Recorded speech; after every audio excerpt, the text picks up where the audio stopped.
And thank you so much for coming. I'm going to stand a little to the side and not be blinded by the light, that old song.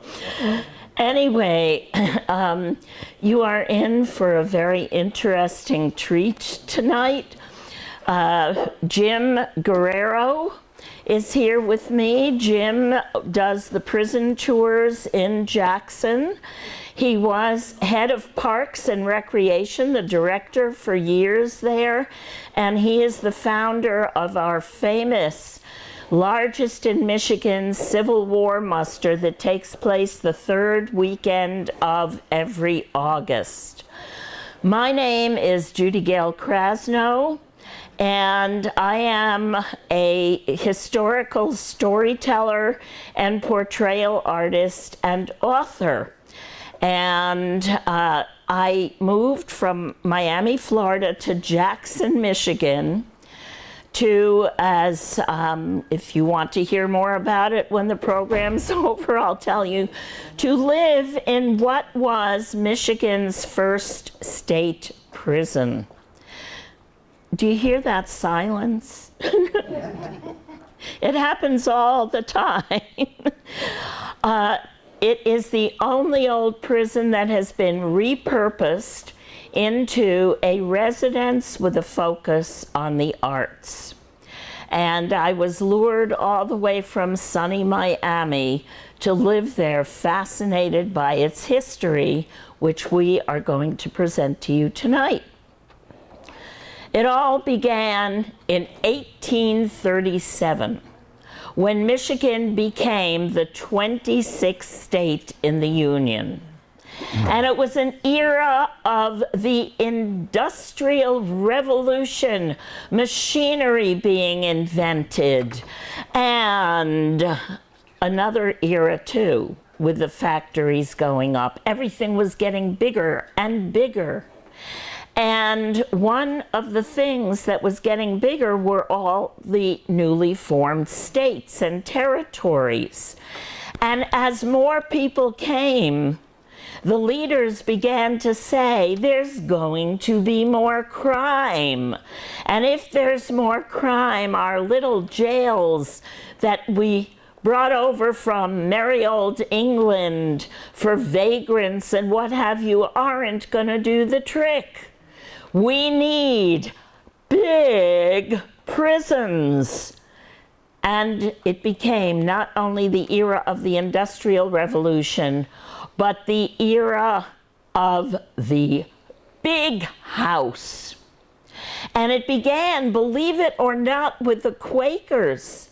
The Quakers in Philadelphia built the first big house.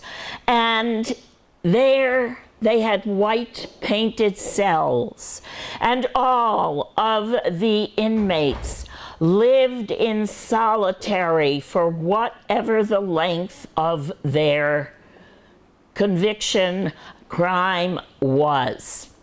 It was believed they would be penitent, and they would meditate upon how in heaven's name did I get here into prison.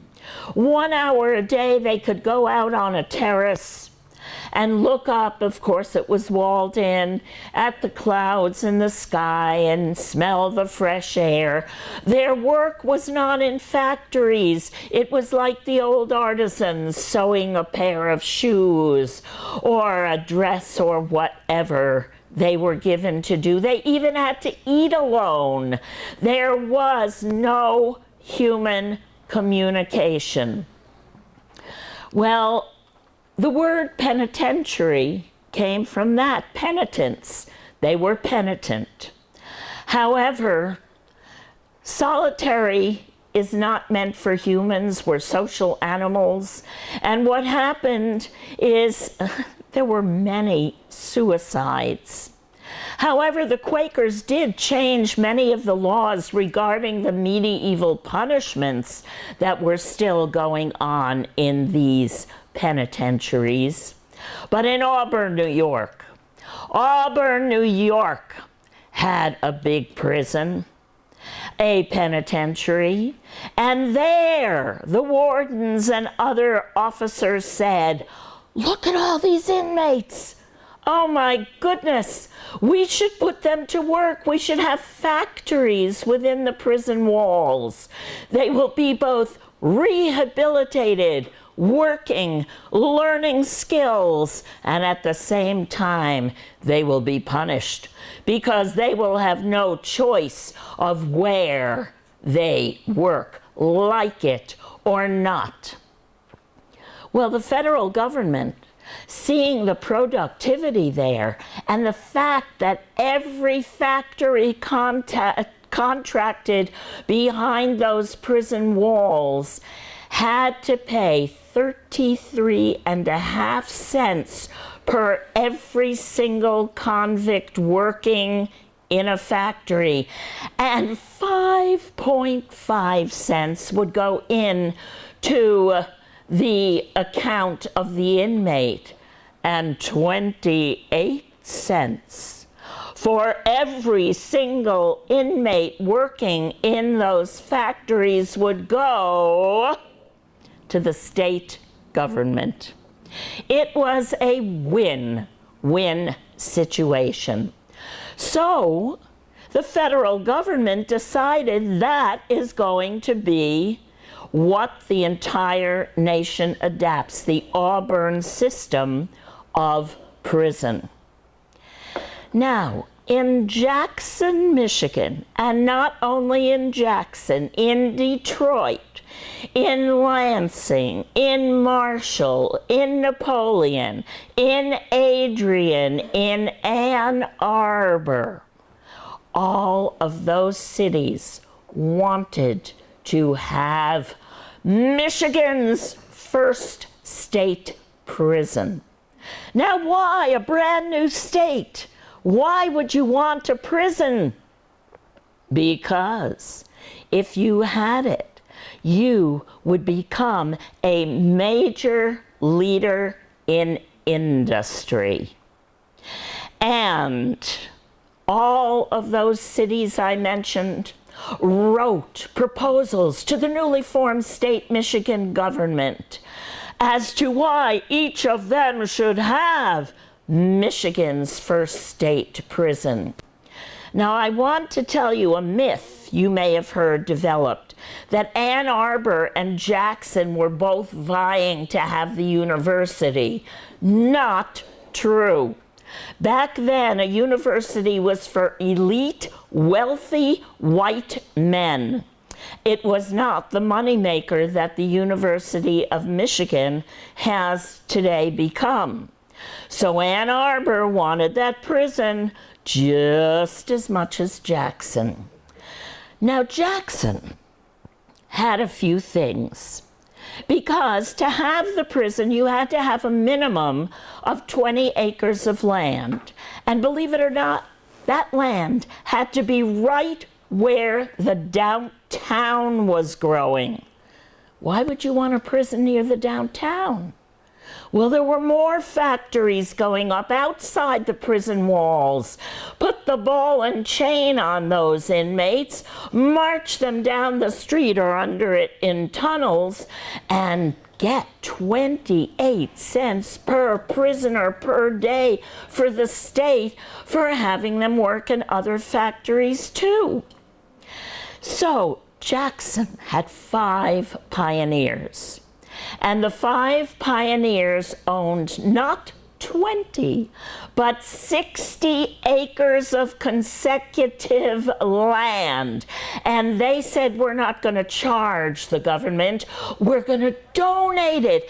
And we don't just have to have factories, we will also have farms.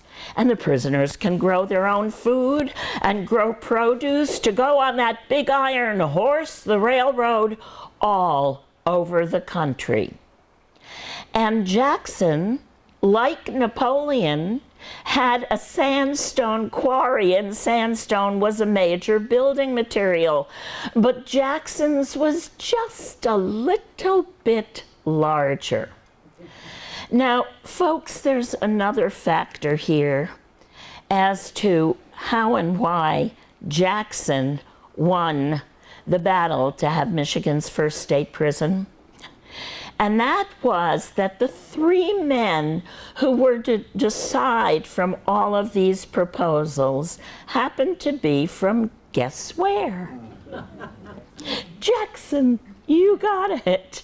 And not only that, I'm sure none of you have ever heard of corruption in Michigan. Well, there was a little bit of payola and a little more of some corruption. So, Jackson won the battle to have Michigan's first state prison. But the first prison they built was not, as you see here, stone and mortar, and the farms had not yet come to be, because it was swampland and it had to be drained.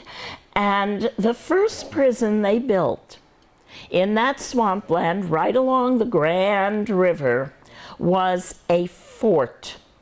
Now that was the days of the Wild West. Forts were what was built if you wanted to protect yourself from Indian raids or anything else. So they built a wooden fort. And in that swampy territory, pea soup fog, especially on warm summer nights, was par for the course. Now, this was built in 1838. The inmates built their own fort. But by 1840, there were 85 prisoners. And one of them happened to be a man by the name of George Norton. He was a 22-year-old thief and murderer. And he rounded up 9 others.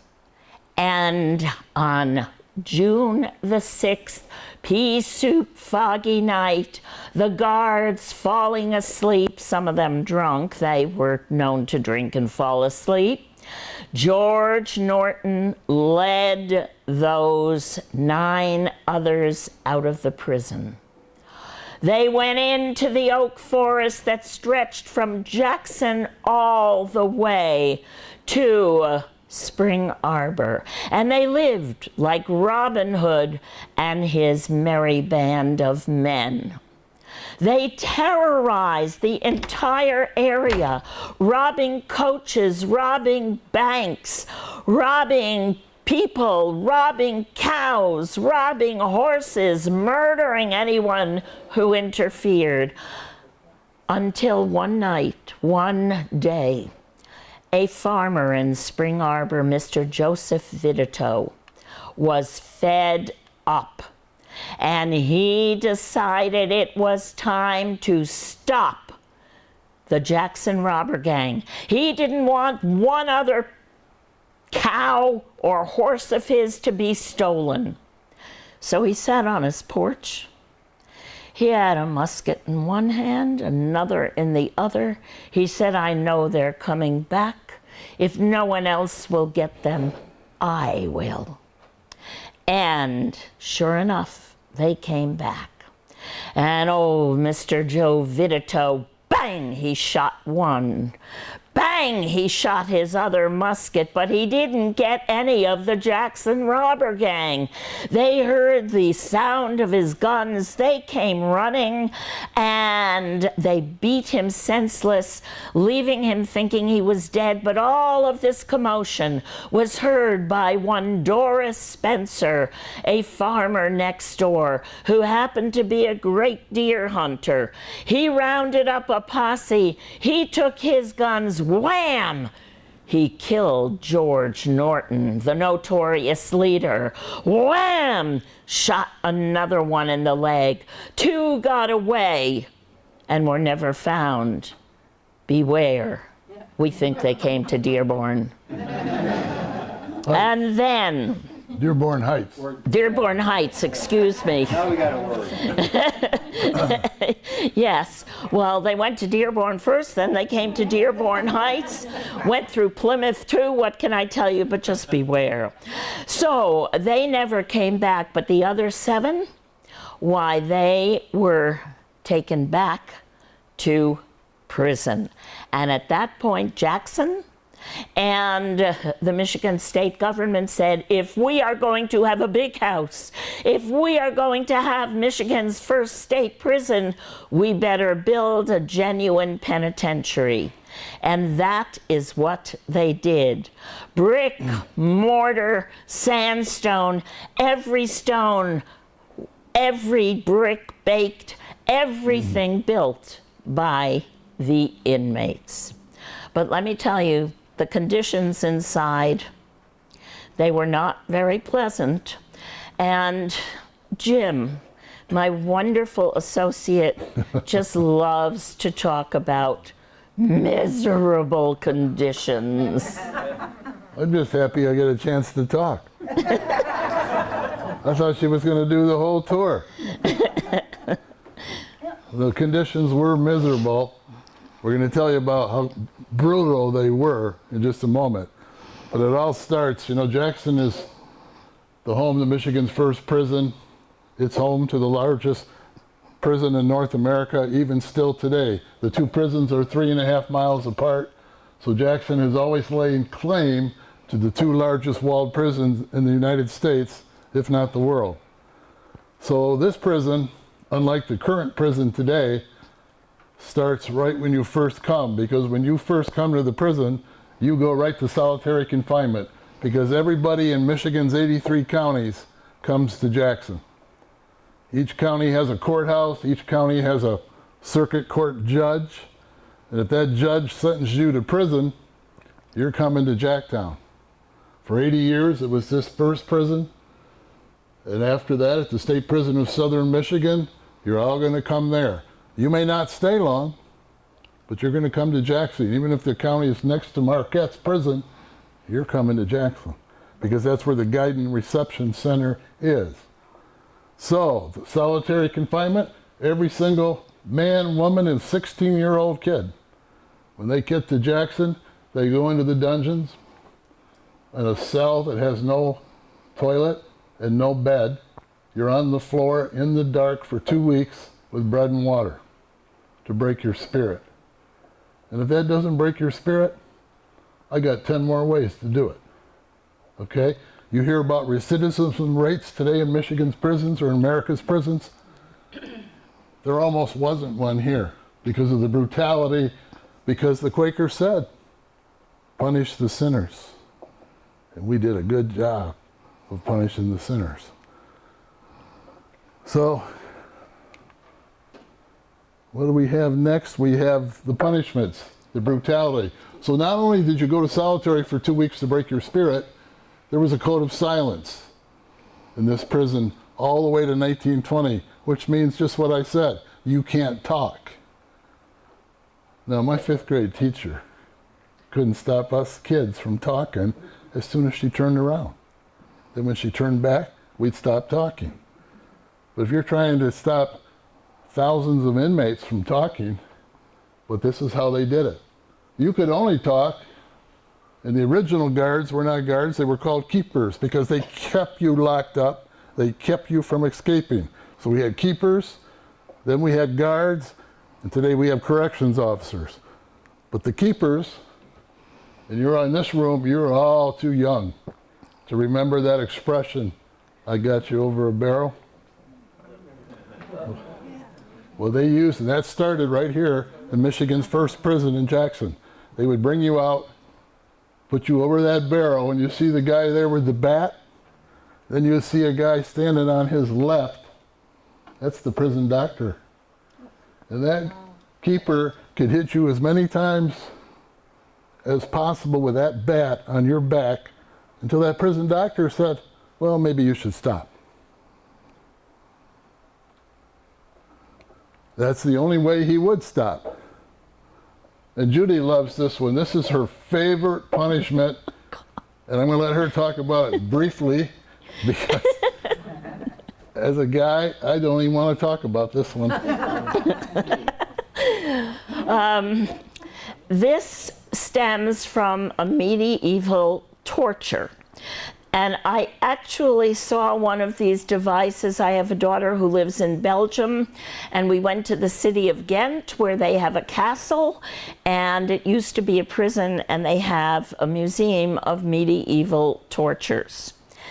That, in those days, medieval times, had a saw on the top. And they'd put the man there with the weights on his ankles, and slowly and torturously he would be sawed in half. Oh. Yeah.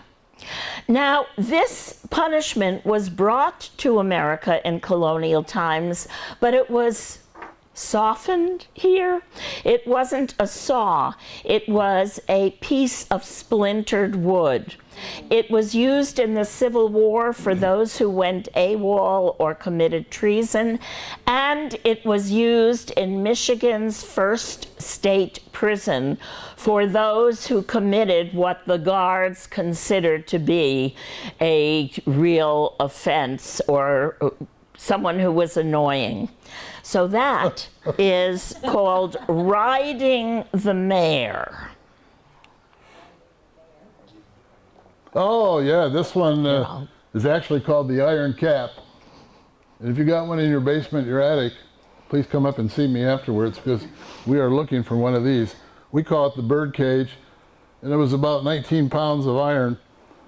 They strap it over your head and your neck, resting on your shoulders, strap it in, and you wear it for a week. And you wore it to the factories, you wore it to bed, you wore it to eat, okay? And that's just for talking. And you didn't even have to be talking to another inmate. You could be talking out loud. I'm trying to stay out of the picture. You could just talk out loud, because you know how you talk to yourself and you don't realize you're talking to yourself? Well, if you did that in Michigan's first state prison, they're going to put that on you for about a week. And if your collarbone is still healthy after that week, I'd be amazed. I actually saw one of these in that Castle of Ghent. The eternal ball and chain, those iron balls weighed 16 to 20 pounds. So just imagine dragging your foot, your hip joints, etc., would get out. There was nobody who received a punishment in this prison, in Michigan's first state prison, who came out unmaimed. And yet they were supposed to go out and live normal lives. Oh, the whipping post. Now, most all of the cell blocks had one of these inside the cell block, and the research shows that they almost never went dry. Now, up until the turn of the century, they used an ox whip. And an ox whip is just what it says. It's used for cattle. And if you use it on a man's back, until that doctor says to stop, each time you're hit with it. Now, that's not an ox whip he's using here, but there are lots of accounts of that ox whip being used in the prison, and each time it would be hit on your back, it would take out chunks of your back every time you're hit with it. And there was a Civil War soldier who came back from the war, honorably discharged. He committed a crime in Detroit, was sent to this prison. He was disabled from the war, from war wounds, and he received a terrible punishment of being whipped that he eventually died from in this prison, and he did not have a death sentence. Now, as I said earlier, this prison was the only prison in Michigan until after the Civil War. I told you about some of the conditions. The cell size, if you've been on the tour, you'll know that the size of the cell was only 4.5 by 5.5. They did that on purpose. They wanted you to become claustrophobic. So if you were a 6-foot tall man, you couldn't even lay straight in the cell. You saw some of these punishments. One of the ones they used more common that we didn't show, they had hooks on the cells. They would chain your wrists together, hang you up on that hook 5 inches off the floor of the cell, and leave you there for about 72 hours. Any business you had to do, you did hanging from that hook. And I know we're telling you the worst stuff. It will get better after this. But you can imagine what that does to your rotator cuffs. And as soon as they let you down at 6 o'clock in the morning, and you go right to the factory to work. You don't go back into the cell to lay down. You don't get to talk to anybody. They work 6 days a week, sometimes 12 hours a day. Every inmate in this prison worked every day except Sunday. Now, we had women here until 1886. Some people say we should have had more women. What do you say, sir? Whatever. Yes, it's a yes or no question. No. No. That's a good answer. But there was a woman here. She was from Scotland. Her name was Sarah. And she became Michigan's first woman lifer. And we're blessed here tonight because the spirit of Sarah Havilland is somewhere here in the room. Are you here, Sarah? Well, there she is. I am here. Come on up. Tell them your sad story. Yes, my name is Sarah Havilland, and I moved from my native land of Scotland to Battle Creek, Michigan. And 'twas there I met a bonny wee laddie, why he was so handsome. It was love at first sight. And it wasn't long until we were married, and it wasn't long until we had 3 beautiful wee ones.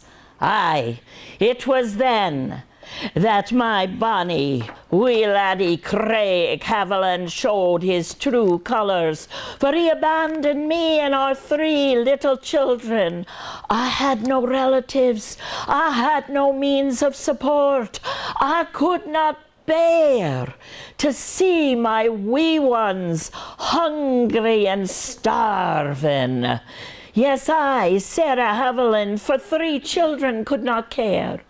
My husband had long left me and alone I could not fare. They were so miserably hungry I felt nothing but despair. So I got me some arsenic and sat each child in his chair. Then I stole me some chickens and I cooked up quite a treat. Oh, they gulped it down so heartily, my heart skipped several beats. Then there, right before my eyes, my children, oh so sweet, convulsed, gave up the ghost, and they lay dead at my feet. Oh Lord, dear Lord, now I felt so weak. Oh Lord, dear Lord, first so bold and now so meek. Oh Lord, dear Lord, what did I do? My poor hungry children, I thought death would rescue you. I carried them down to the creek where they had loved to play, where someone saw me drop them in, then quickly run away. At home that night, all wrapped in fear, as in my bed I lay, the officers to Jacktown shackled me away. I cried, and to them I said, my poor hungry children are better off dead. Why, up there in heaven there's more than food to spare. The iron prison door banged shut. In Jacktown, they don't care. Now, I quickly learned in Jacktown how survival's rules to play. I cooked and I cleaned for the wardens. I even babysat each day. I was such a good housekeeper that came my dying day. The governor gave me a pardon and he sent me on my way. Oh Lord, dear Lord, is it heaven for me? Or will I burn in hell for eternity? Oh Lord, will I ever see my 3 children again, whose hunger got me locked for life down in the Jacktown pen? Yes, my name is Sarah Havilland, and children I had 3. I murdered each one of them in a desperation spree. Oh, they were so miserably hungry. Truly, truly I thought death would set them free. I freed them, but it was Jacktown and a prison cell for me. Whew. Storyteller Judy Krebs. Thank you. So now it's 1854. 15,000 people show up in Jackson. There's not a building that's going to hold 15,000 people. So they meet in a grove of oak trees. They form a political party. And 6 years later, they nominate and he wins the first Republican president, Abraham Lincoln. And there's a little town in Fremont, Ohio, when that war broke out. And there was a man living there with his brother, this man here, John Purvis, his brother Jimmy, and they joined the Ohio 51st Infantry, fight for the Union Army. And 2 years later, John watches his brother killed on the sunken road, Antietam in Maryland. John stays and fights all 4 years. During the course of the war, he gets shot 7 times. He survives the first 6 gunshots. The 7th one, about a year before the war ends, just above his kneecap. And the surgeons tell him, we got to take your leg off or you're going to die from the infection. Now, John Purvis was a farmer. He says, you're not taking my leg off because I have to go back to Ohio and farm. And he didn't let him. And he went back to that little town of Fremont, Ohio, and he almost died from that infection. But he beat it. But he couldn't farm anymore. His legs were too weak. But he heard about a big prison in Jackson, hiring. And if you take the tour, you're going to walk in the same door he did. And he walked in that prison door not long after the war ended, and he said to the guards there, I'm here to work. Where's the action? And for the first time in our research, as we researched this prison, and you've heard the punishments and the brutality, you had a young Civil War veteran from Ohio who came into that prison and who said, each man has a little dignity. And if you treat a man with some respect, you don't always have to whip him. You don't always have to send him to solitary. You don't always have to inflict all this punishment. Because if you treat a man with respect, which he learned in the war, you might get that respect back. So now slowly the culture starts to change. And this young Civil War veteran worked the next 30 years in the prison in Jackson, in the cell blocks at night. Because when he told those guys in that hallway, where's the action? They said, oh, you want to work nights. The cells are empty in the daytime. The wardens don't even go in the cell blocks at night. This young Civil War vet worked in those cell blocks. You see him proudly there in the center. He became the captain of the night keepers. And each night he was there, he'd write a report on what's going on in those cell blocks. The warden, who lives at the prison with his family, doesn't know what's going on. His job isn't to run the prison anyway. His job is to raise money to keep the governor in power. It's all political. He has to read John's reports to know what's going on in his own prison. Years after John died, the Department of Corrections published John's reports, the stories that we tell on the tour from a man who was there for 30 years, who witnessed the brutality, who witnessed the wardens who allowed the brutality, but who said, all humans deserve some respect, which he learned in the war. And one of his stories is the next slide. Hello. I was waiting for your signal.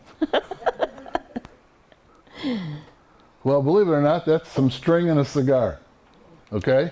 You want the whole thing? No, that's fine. So John writes to the warden, And you got to be careful what you write to the warden. Because if you're not John Purvis and you write the wrong stuff, you're going to get fired. But they're not going to fire this guy because they'd have a riot. He writes to the warden. He's up on these cell blocks, 328 cells, 4 stories high. Like I said, only 4.5 by 5.5, no toilets. They have buckets, 328 buckets. The buckets don't even have lids. So you can imagine the smell in the cell block. Most of the guards, the keepers, smoke cigars. Not because they were great cigar smokers, but they didn't have to smell you know what. Cigars helped. Now the inmates can't smoke. That's going to get you whipped. That's going to get you to solitary. So at 4 a.m. on a particular morning, John's up on that 4th catwalk, over at the end in the dark. The cell block has quieted down because they talk even though you don't let them talk. And all of a sudden he hears a match strike and he sees an inmate light a cigar. So the first thing to do is you pull that guy out of there, you put him on the hook, or you whip him right then. John doesn't do either. He writes to the warden, I watched this guy. He had smuggled the cigar and the string from a factory, get a little bit of pleasure. But then he did a curious thing. He took that cigar with the string, tied it to a cockroach, of which there were thousands, with enough string to get to the next cell where his buddy grabbed that cigar. And his buddy got some of that smoke into his lungs. And John watched that, and he wrote to the warden in the book. In the daily report, he says, I was so amazed at the ingenuity of these inmates to get a little bit of pleasure in such dire circumstances that I laughed out loud and walked away. It's in here, you can't make it up. And you can't make this up. This is the only prison that we have heard of, basically, that had such intense interaction with the town that it was in. There were the Clippers. That was the Jackson baseball team. And then there were the MSPs, which was the prison baseball team. And on the weekends in baseball season, they'd open the great big iron gates, and the townsfolk in their proper Victorian dress would come into the prison on the grounds to watch the Clippers play against the MSPs. And there was one old fellow who came to the old prison and said, you know, my daddy played on the Clippers. He came into this prison, no, not as an inmate, as a baseball player.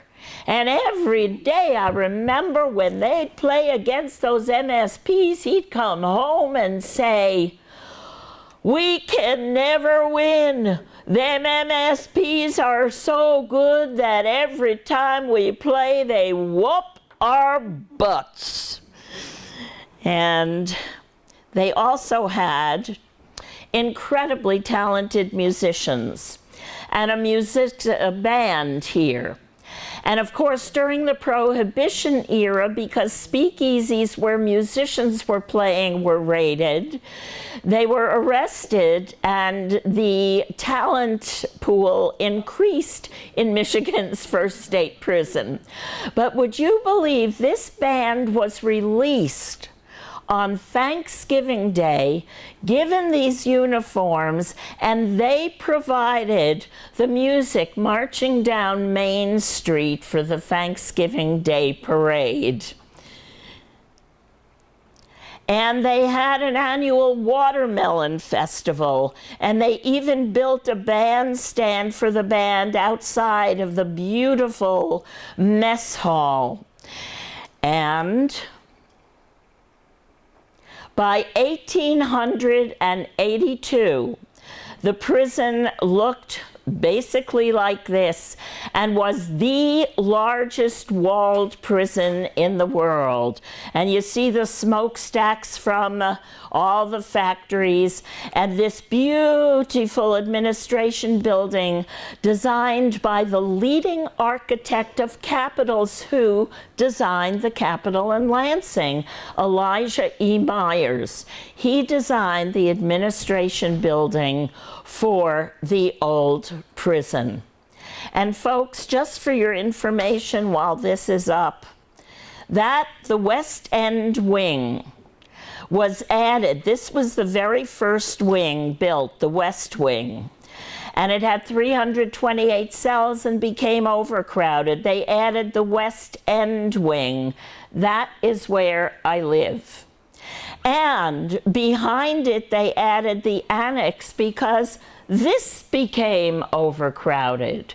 And when the annex with 400 cells became overcrowded, they added the East Wing and the East End Wing. And a walled prison means the front of the prison makes the front wall, and the other walls are behind and meet up with it.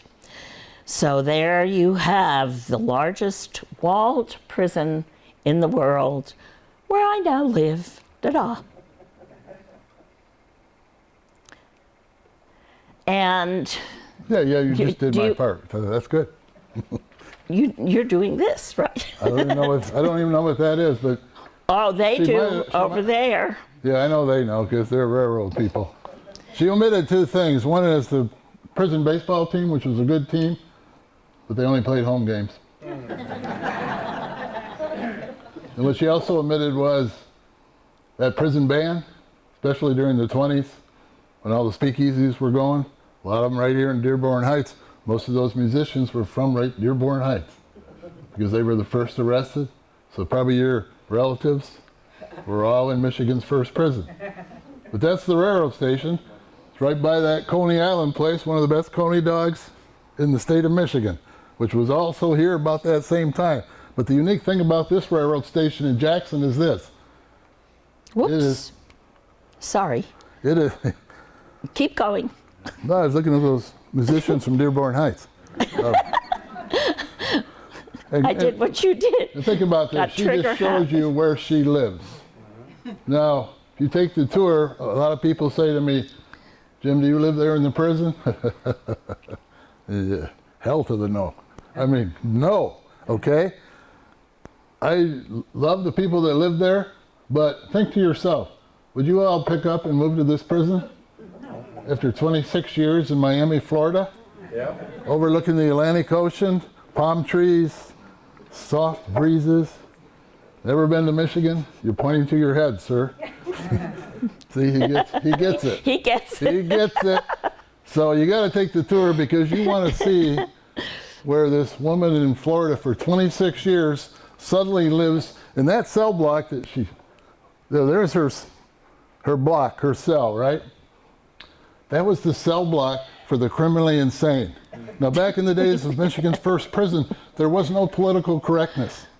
Okay, if you were crazy, you were crazy. If you just stuttered, have any kind of disable, they put you in that cell block with the psychopaths, the murderers, everybody that was the gypsies. Did you say gypsies? Yes, the gypsies, they were all there, okay? And a lot of them were in the 36 cells, which is now her loft apartment. Beautiful. Yes, so come and visit. Come and visit her in this apartment in the worst cell block in the state of Michigan. But the building that I was trying to talk about was the oldest continual in use passenger railroad station in America.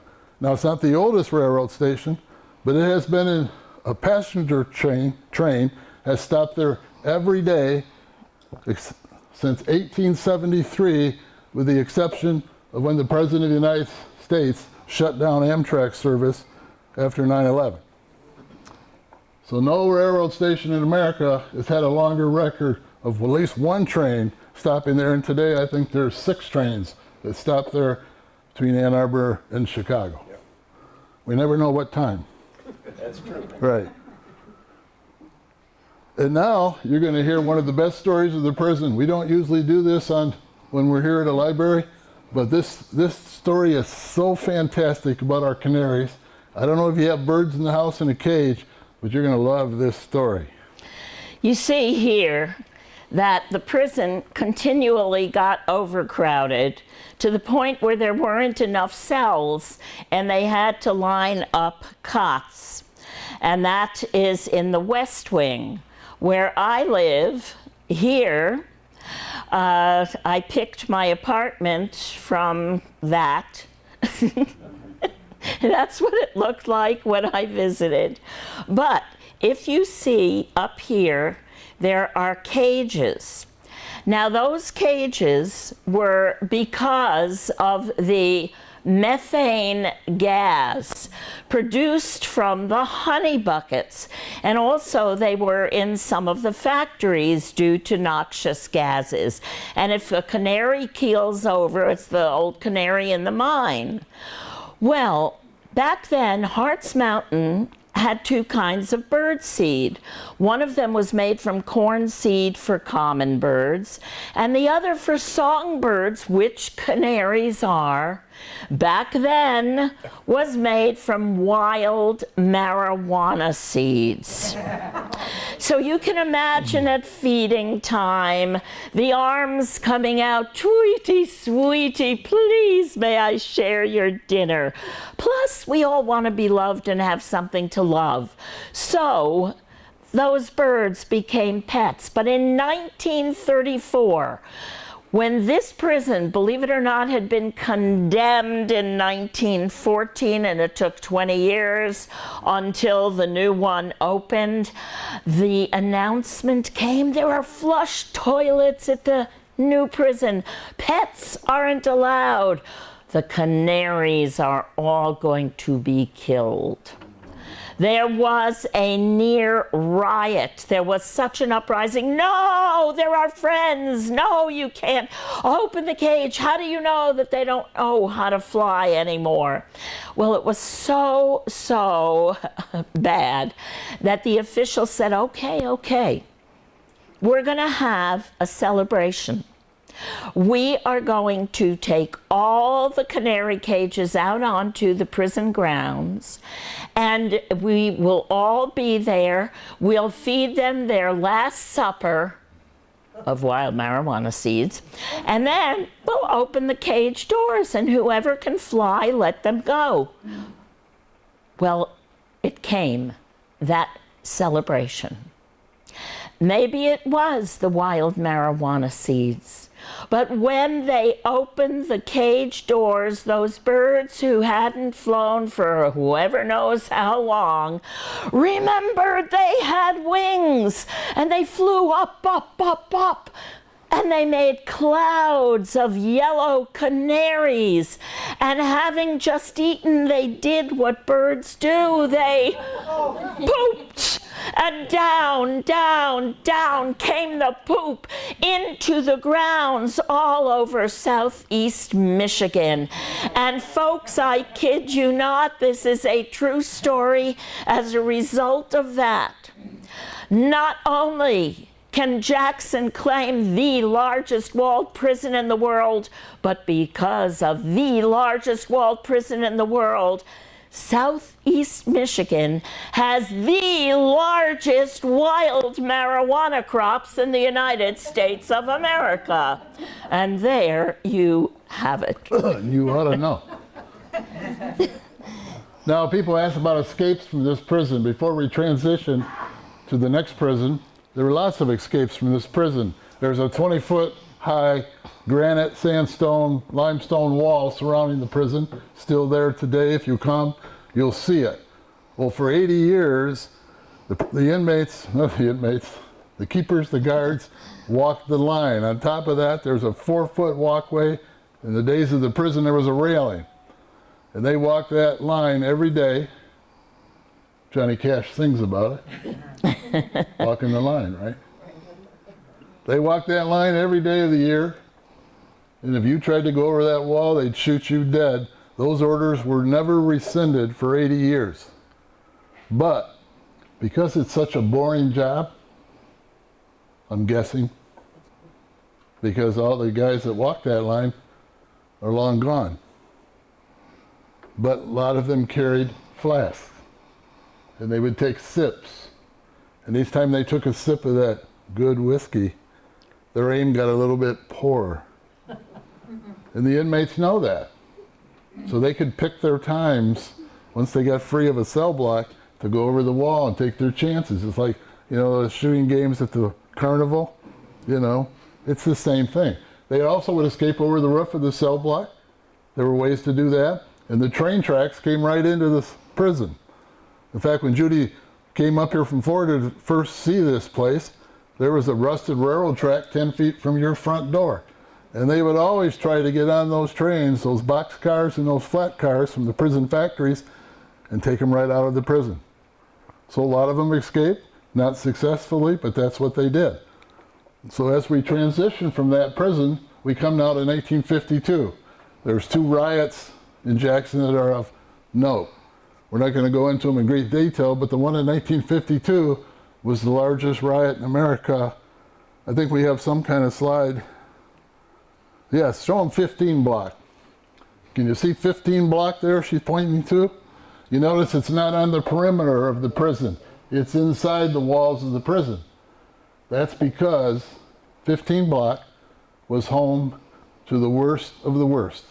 The most dangerous inmates, the level 5s, the ones we're scared of. And we should be scared of them. The people that work there are scared of them. So they're all in 15 block, and they rotate between Marquette and Jackson at the time, the 2 maximum security prisons. So if you got a guy who's serving a life sentence because we don't have the death penalty, and he commits a crime in prison, and he's serving life without parole, what are you going to do?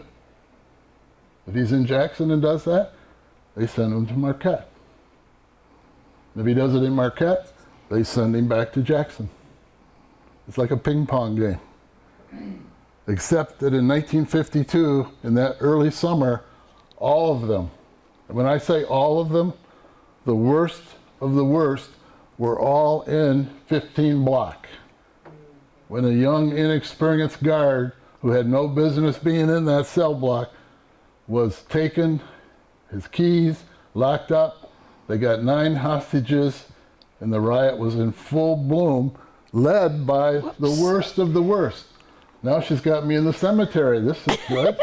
I don't know what happens with this clicker every now and then. We'll get back. 5 days, the National Guard. The only reason they didn't get out, because the state police and the Michigan National Guard were on the walls of the prison with machine guns. Had they gotten out, you can imagine what they would have done to them. There's a guy there that did get out. So, how did it end?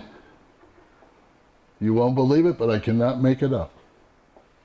They met with the leaders of the riot. They negotiated a steak and ice cream dinner if you would go back to your cells. And the governor of Michigan in 1952, Soapy, remember Soapy Williams? He signed off on the deal. They took the instigators, shipped them to Marquette. The rest of these guys all got steak and ice cream. Now, very briefly, I'll tell you, before we get to this, because that was 1981, Jim spoke of 1952. You all know this is the 50th anniversary of the Detroit riots. And we were privileged to meet, and he's still alive today, Charles Anderson, who for 18 years at the new prison ran Cell Block 7, which was the intake, reception, and quarantine cell block. He later became the first African-American warden in the state of Michigan. But he was in that cell block, the intake cell block, on the night of the Detroit riots. And he told us how there was a knock at the door, and they opened the door, And bus after bus are coming down the road, and they delivered unannounced 2,000 people who had been arrested just for breaking curfew, for whatever it was, and some of those were genuine rioters. And because Jackson is the place, even to this day, where you go before you're sent to any of the other 41 prisons in the state, he had to accept them. Well, what was he going to do? Where are they going to get room in the cells? He told us how they put 5, 6, 7, and 8 people into an 8-foot by 10-foot cell. And he said he will never, ever forget the people in the town. They had arrested women and children who were out on the street. And people in the town were willing to take the women and children in so they wouldn't have to be housed with genuine criminals. And there they were all mixed because they hadn't yet been sorted. He described hearing in the echoing cell block a man who just kept whining, "I'm 88 years old. I run a bake shop. I was just closing my bake shop to walk 2 blocks to my apartment. I was arrested. Why am I here?" They had diabetics who needed their insulin and others who needed heart medications and such. And doctors from Jackson came. Pharmacies opened to supply them. But the food was scarce. They didn't expect suddenly 2,000 more prisoners. And those who had genuinely rioted and those who were incarcerated, if you touch the food and you don't get enough food, you've all heard of Aramark and the maggots in the food, you can have a riot. And these people, not all of them, but those who had genuinely rioted and the inmates who were already there, started taking whatever food they were giving it and throwing it out onto the floor. And it was hot, hot July. And the food began to rot and the stench was horrible. So they were told they would not be fed again until they cleaned it up. And they did. So the Jackson prison was part of those riots. And Charles Anderson said he will never, ever forget that. That was the hardest thing. They couldn't even fit them all in cell block 7. They had to put them into cell block 8 and 9 and 10.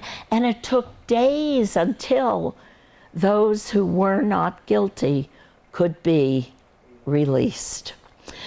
Now, this picture, and we are winding up here, shows you again, they just never learned from overcrowding. This is the old prison. It happened again.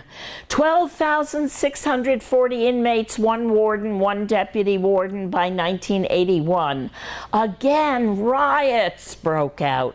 Worst in prison history in America. And a federal judge from Detroit said, you cannot have a prison with 12,640 inmates. You have to divide into 4 different facilities. It'll still be called the State Prison of Southern Michigan, but it will be Egler, Cooper Street, R.J. Cotton, and Parnell. And by 1988, that had been accomplished. And this, I just want to say, is the graveyard. It's on South Francis Street in Jackson. It is the graveyard where people from the first prison were buried. And they had a monument factory and made their own monuments, but not one of those up on the southeast hill in that cemetery, not one of them have a name or a date of birth. Before the 1900s, if someone died in prison, They usually hushed it up because it was from a beating or some kind of punishment or disease. And if a family didn't claim them, why, they were thrown to the hog pen. That cemetery was an improvement. This is just a piece. We have 7 beautiful murals painted by 2 Armory Arts artists. And this one, you have to come to see it because it goes on quite a ways and it's like a timeline. And then we will end right here, back at Michigan's first state prison, where the outside, so beautifully gardened and coiffed, belied what went on the inside. And that's our presentation. Thank you very much. Would you just go back to the picture of the state prison of Southern Michigan? To the I just want to tell them one last thing. Do you know where that picture is? Yes, I'll find it. I have to wait for this to do its thing. It's taking its time. Those 2 riots were 2 of the worst of any prison in America. I mean, actually, the worst one was in Attica. But if you look at this prison, actually, we have large to go parts back of it through built the by the riots. inmates. The first prison, all of it built by the inmates.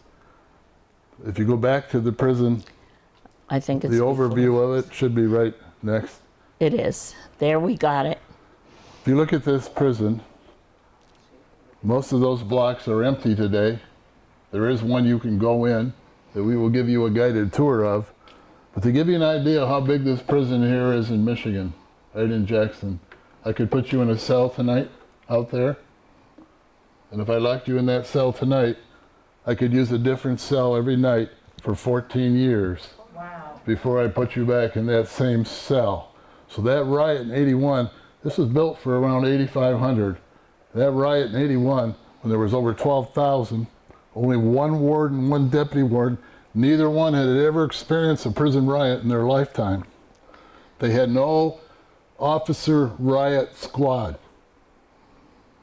So that riot was incredibly, no officers died, inmates died, so we're lucky there was no loss of life on the officer side, but there easily could have been.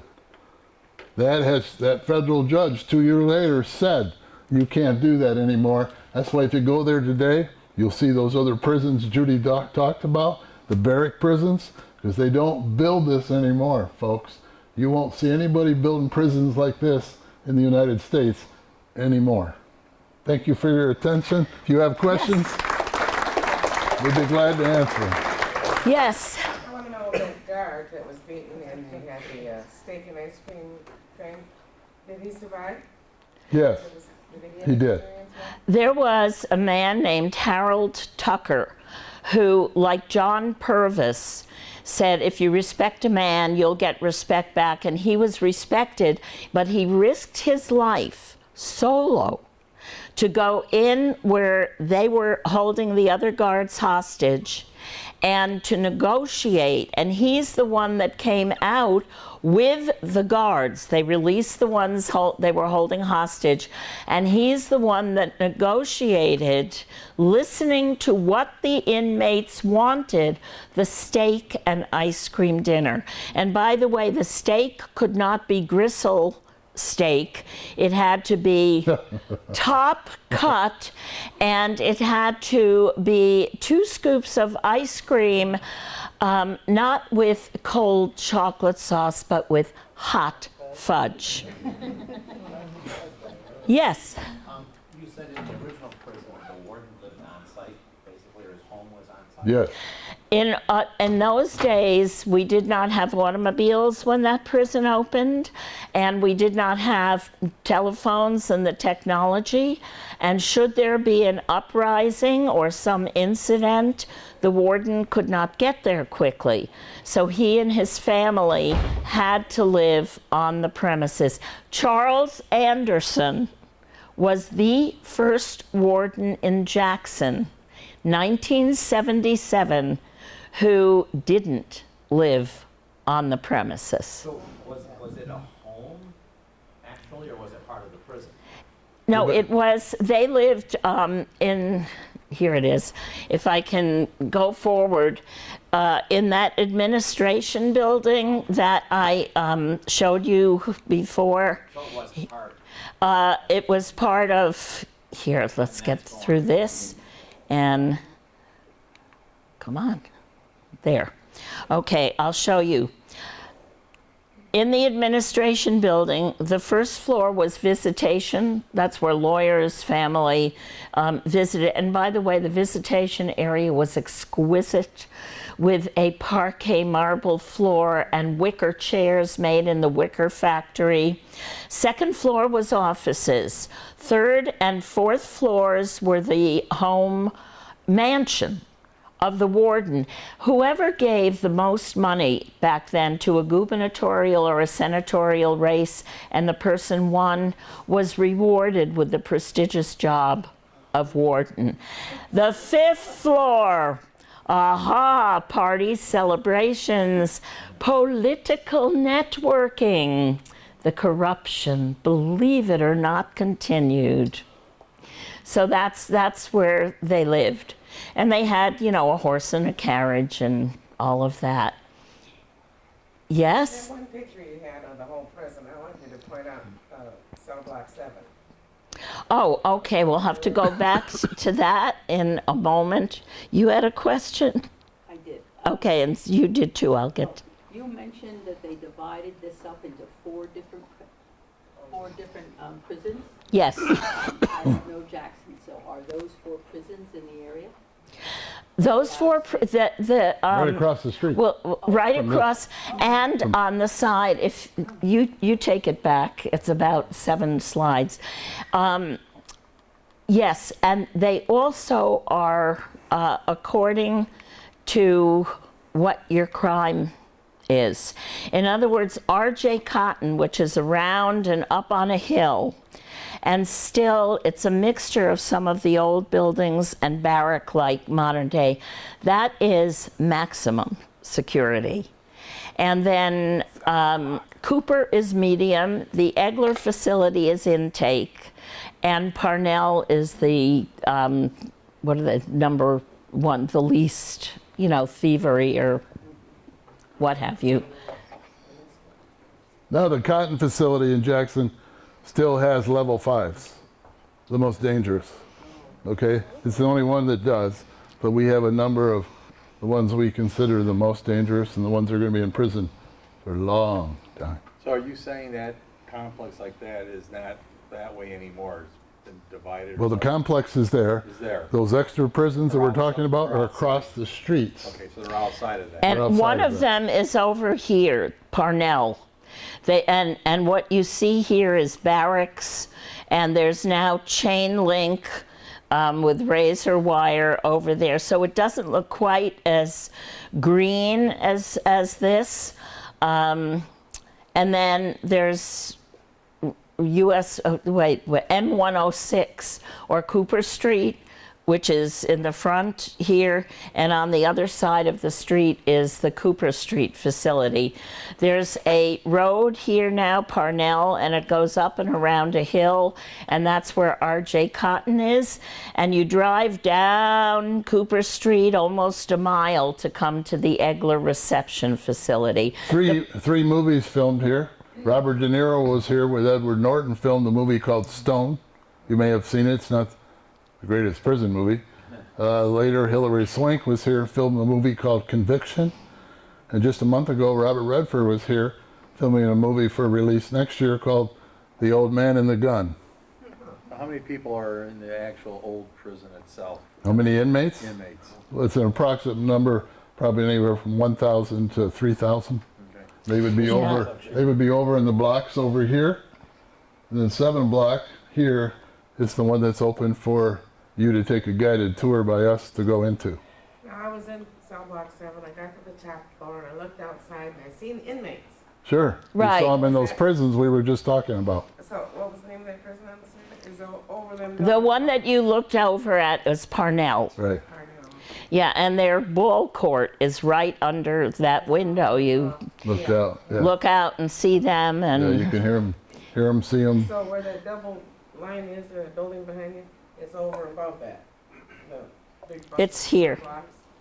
Yeah, that's what I thought. Okay. right there. Yeah. That's where you would have looked out. Did you ask your... I just was confused about the math. You said you could change the cell every day for 14 years. Does that mean there's a total of 5,110 cells? There's probably more than that. Okay. Last that I actually knew a count, it was over 6,000. Easily over 6,000. But they're not all used now. That Right. was when it was, one prison. I'm going to take you in the order that I saw you raise your hands. I'll go here. Yeah, you, sir. I wonder from your diagram there, where is the gift shop? The gift shop is no more. And the old little brick building is being torn down. And the reason for that was established starting in when the prison opened, but it started at the old prison in 1909 when they took away private factory jobs. And the inmates, and especially after the Great Depression, the only work they're allowed to do now is building state furniture, making state uniforms, or not-for-profit. Jackson has, and you have to pass all kinds of tests and have only good time on your record to translate books into Braille. But that's why this idea that, they live a life of luxury watching TV. If you've ever seen the screens, they're translucent or transparent screens, little, and they look like the TV we got in 1952 with pixels, because they have to be able to see inside all the tubes and everything. So They still make all the license plates for boats, cars, trucks, trailers. For years, they made them all at the first prison in Jackson, the historic prison, as soon as Henry Ford started the assembly line. They continued it at this prison for years and years and years, even today, but they've consolidated all the license plates into the Adrian facility, state prison in Adrian, Michigan. And the other thing with that gift shop is when the prison, it started in 1909, a senator got a law passed that they could make crafts, inmates could make crafts and sell them. But in 1988, when the division came, they weren't allowed to do that. It would be that each facility had to have its own gift shop. And it just was too unwieldy and unmanageable. So it's gone. And I have so many people, we have them on the tours. Sometimes they'll bring beautiful leather bags that had been handmade or carved wooden boats. I mean, the work was exquisite. And That was my question about the gift shop, because I had a relative who had a desk, a huge desk that was very well made, and he claimed he bought it at Jackson Prison. And I wondered how long was that gift shop open till 1988?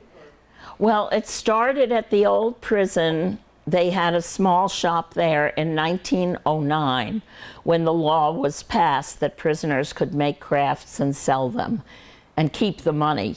28 cents didn't have to go to the state. Yes? Are there courses, high school or college courses the inmates can take? Yes, you can get your GED at the state prison, courtesy of the Department of Corrections. You can also get an associate degree or a bachelor's degree now in Jackson Prison, but you have to pay for that.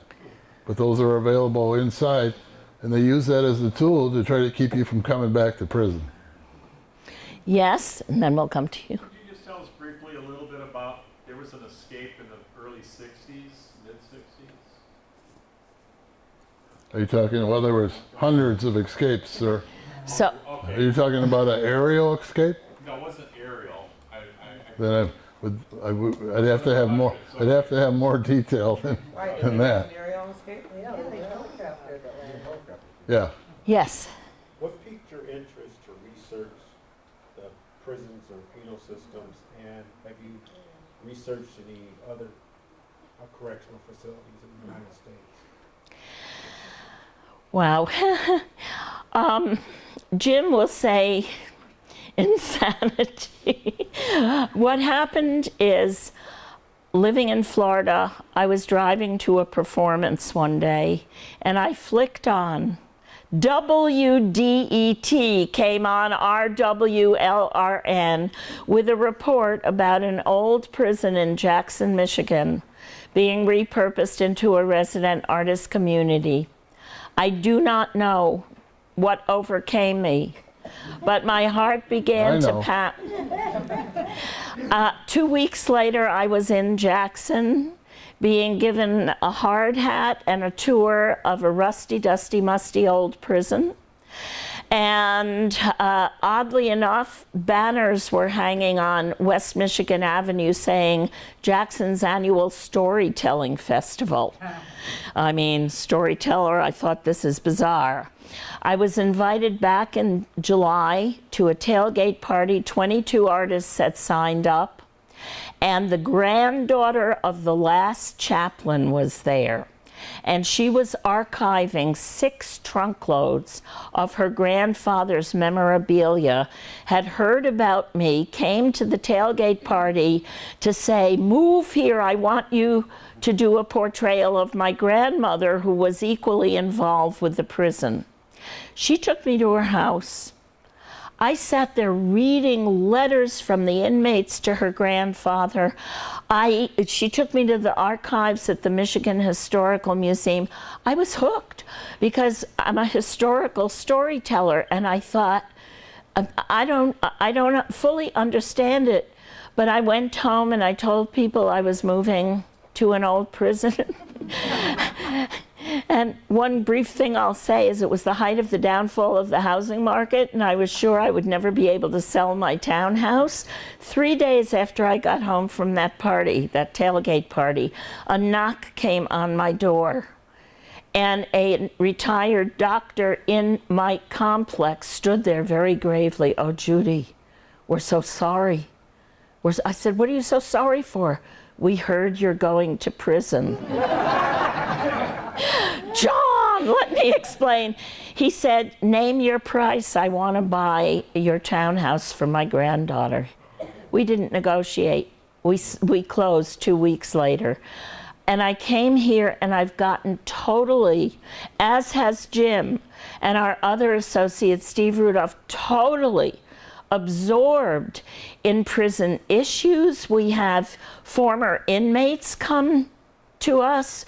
We have wardens like Charles Anderson, officers.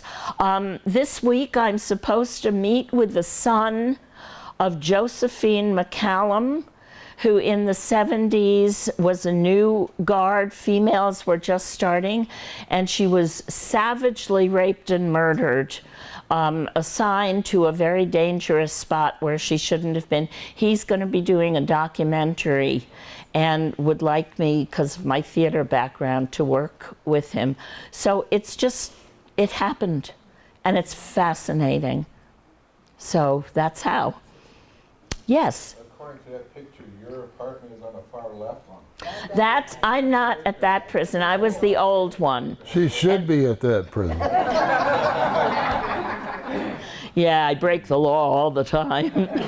Yes? So how many residents are there now in your circumstance where they just 62 apartments, about 110 people. We have families, couples, children, and it's magnificent because the architects kept the historical integrity. We live with bars on most of the windows. The floor, when you enter the lobby, my son who lives in Jackson Heights, New York, and they have like a red carpet as you go into his condominium, and he came to visit. He says, he looks at our old concrete, the original prison floor that was under the railroad tracks and all that. He says, "Only you, Mom." So anyway, it's I don't like winter, but I put up with it because I love this history. Thanks for coming. Come up and check out her book. You won't regret it. Yes, we brought some really interesting books. I'll very briefly. This is mine. It came out the end of February. I'm trying to It is This History plus, stories and stories. And people ask, is it haunted? Well, read this book because I had experiences and I didn't make them up. And also talk about escapes. Some of the escapes are from that prison are written here. It's fun. It was fun to write.